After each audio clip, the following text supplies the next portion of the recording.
Florida. David's off to Toronto. Welcome to the Rant Network. This is a podcast that we peel back layers on a multitude of topics without holding anything back. Here, we're all about the raw, unfiltered dialogue that serves as an outlet to voice opinions, exchange ideas, share experiences from every corner of existence. We're going to dive into other pop culture, politics, and quirks of existence, whether it's venting over life's daily frustration, like can't crossing the Golden Gate Bridge, or tackling bigger questions that shape our world. Get comfortable, because at the Rant Network, we've got you covered. David, if you were in San Francisco trying to go across that illustrious Golden Gate Bridge, you may have had a problem. If you were in labor trying to get across the Golden Gate Bridge, you weren't making it to the hospital. If you were having a cardiac arrest, you were not getting to the Golden Gate Bridge. Why am I saying some of these absurd comments? Okay, there's a reason why. Because it's all true. You know, the First Amendment doesn't give you the right to block a sidewalk. You need a permit to actually protest. There are rules. What happened in Chicago, what happened in California, what happened by the airport, what's happening in cities across America. Even though it may be peaceful, chanting death to America, death to Israel, isn't free speech. And that's the funny thing. The people that are claiming they deserve free speech are the most restrictive people on the planet. Anyone that follows the Ayatollah Khomeini. The most restrictive class of people. In fact, I think they make communist China look like free America, if you want to understand the perspective. I am appalled at the democratic cities that allow the illegal disruptive protest to happen. And under law, they're in violations of so many statutes, I can't even begin to tell you. David, did I steal any of your thunder? No, you didn't steal my thunder. Here's the reality of all this: this has nothing to do with the Palestinians. Yeah, nope. And this is where the funny part of it all is, because there's this group that's been formed in many cities around the world. They're called the A15 Economic Blockade Group, and they're using this cause as a way to say they're going to disrupt capitalism. So it was not just in the four cities that you listed here in the United States. They were posting on social media over the weekend that on Monday, April the 15th, they were going to purposely stop capitalism.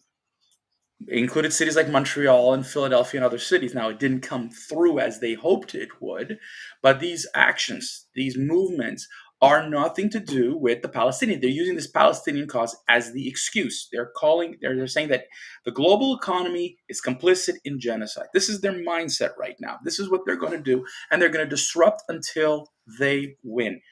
It reminds me of the people who went into art galleries and spray painted art to call for global, the whole business of climate change. It's just a bunch of people who've decided that they are above the law, that the law has nothing to do with them, that they can disrupt at will, and don't you dare touch them, because they will film you, they'll post it on social media, they will embarrass you. They believe they're in power. Now, the problem is if you look at the cities in question, where these protests happen, can you tell me the political parties that those mayors are from, Stuart? I don't even have to ask you to look it up. Democrat. No, because Democratic mayors across the U.S., liberal mayors in Canada and other places around the world, their base has become these types of groups. These socialist left-leaning groups whose only purpose is to cause havoc for you and for me. I want to tell you a couple of things, and this is the thing that just drives me crazy, Stuart, because these are the kind that you'll know who they are. Because these are protesters. If you look in schools, and you look on the Golden Gate Bridge, as you said, and you look at Wall Street, you look at other places, they're wearing masks. They don't want to be identified. Okay, you can't protest without being seen. Okay, number two, okay, all they want to do is cause havoc, damage, and ruin your lives. For what purpose? For what cause? Okay, and if you want, and this is what these mayors have, tethered their horse to get elected. So, do you think that these mayors have an incentive to go to the police and say, arrest them, take them away? Stuart, there's an incredible video on social media that was floating around in France where the same thing occurred. People were Yep. lying across the Saw the road, video. Yep. and a rather hefty gentleman gets out of his car and starts dragging the protesters off the road. And they're yelling at him, "You have no right to touch me. You have no right to touch me, but you have a right to disrupt my life. You have a right to lie down in the middle of the street because good human beings wouldn't run people over. But you know what? You're getting to the point, you're going to get to a boiling point where someone is going to get run over. Someone's going to get barreled over because you're creating this anger and this vitriol from people who are good citizens. They are law-abiding citizens, tax-paying citizens. They're fed up. They're fed up. By the way, these are also the same people yelling death to America. These are also the same people who are yelling, So in the United States, we have laws, and the Supreme Court has actually identified narrow exceptions to the First Amendment, including but not limited to speech that constitutes unlawful incitement, true threats, intimidation, discriminatory harassment. Some of these are very, very, very carefully identified. David, what is the first thing that happens when you say death to America? really nothing at this moment, nothing. The Is it truth is, hate speech? because as I got told last week by our fellow friend, our member of parliament, who I had a great conversation with, and I said, if you yell, death to Jews or death to Canada, or in this case, death to, he says, it's not hate speech, it's hateful speech. I said, that's legal speak. Like, that's BS. You could pass the legislation.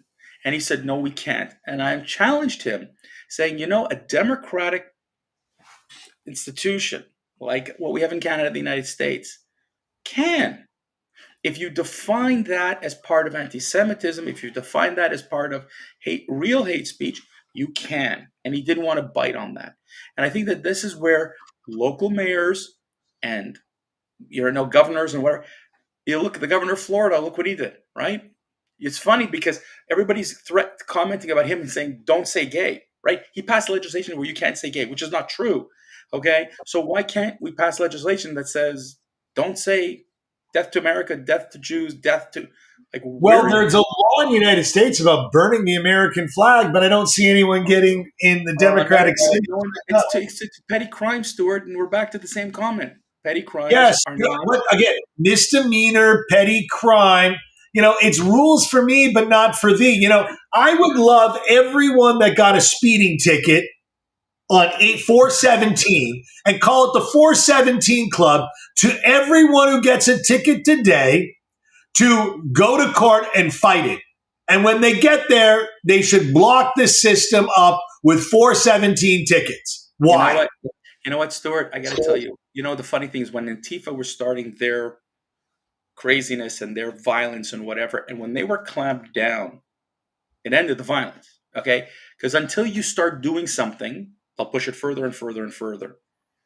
Antifa and all these other organizations were waiting for the opportunity to come back and do this again. And guess what? You've got the Antifa of this world and these crazy fringe movements, BLMs and the rest of them, who have hooked themselves to Hamas. Think about it, to Hamas, to drive their message. So this is who you violate yourself. So these protesters, folks, that you're seeing on the street have nothing to do with Palestine. They're not interested in Palestine. They're using Palestine as their excuse to go out and protest, disrupt your life so that their agenda can be, passed. I mean, frankly, Stuart, it's hilarious to see that, city leaders can go out and get rid of them. But it's work. It's an effort.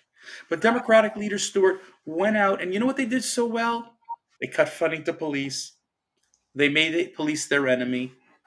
And now, when they should use the police, Why should a police officer go into a protest and try to put in law and order in place? You don't want to.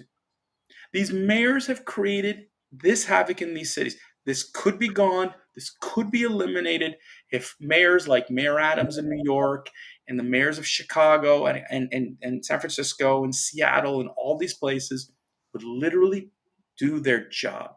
But they're afraid of losing votes. They're afraid of being voted out in the next election. So they're letting them go. Bravo, you and I, law-abiding taxpayers, people, to hell with you. David, to hell with them. We have been catering to the 0.01% for way too long. The world population is 0.02 Jews. 25% of the world population is Muslim. Say that again? Sorry? 0.2% of the world population is Jewish. Oh, 0.2%, yes. 25% of the world population is Muslim. You're saying we have over 2 billion Muslims in this world? Yep. Okay. How many Nobel Prizes, David? Stuart, you're going down that path again. This isn't the point of the. I know what you're going to say. It is the point. It is the point. Okay, I don't know how many. How many. But okay, 2.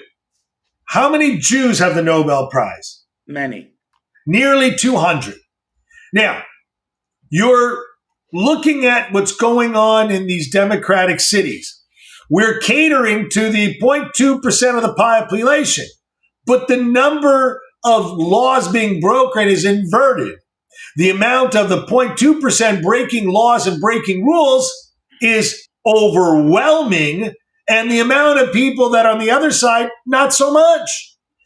What I'm trying to say is how the rules are skewed, and rules for me are not for thee. Issues having to deal with anything to do with a Jew or an hate towards a Jew is totally open game, no problem.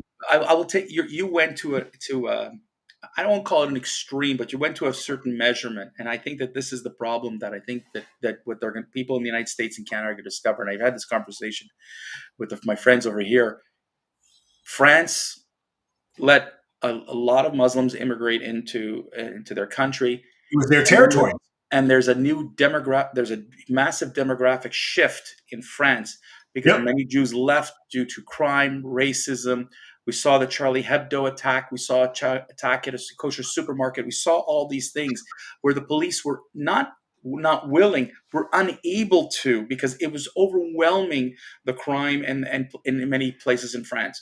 And they woke up the French government and said, how come we have such a massive demographic shift where we had peaceful communities, now we have crime communities, we had prosperous cities, and now we have welfare cities.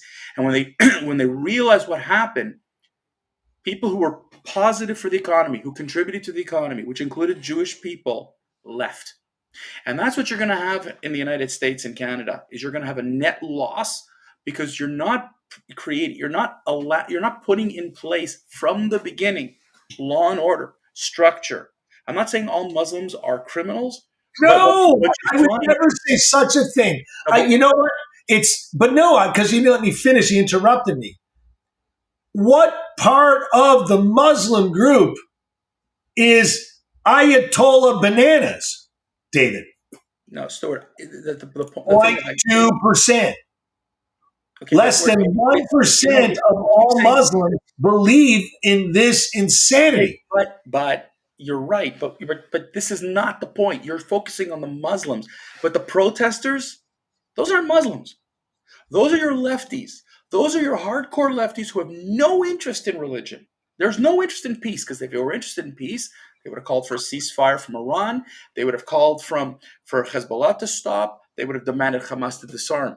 These are your socialist, left-leaning haters. These are the people who've been waiting a long time to jump up and to yell at you and me for what their agenda is. This has nothing to do with Palestine. Don't get me wrong. Real people who are really protesting for what's going on get it. These people don't.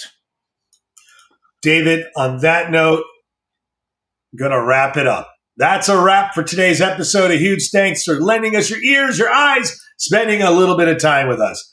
It's been a real pleasure sharing these thoughts and many other discussions with you over the last 3 years. We appreciate your support.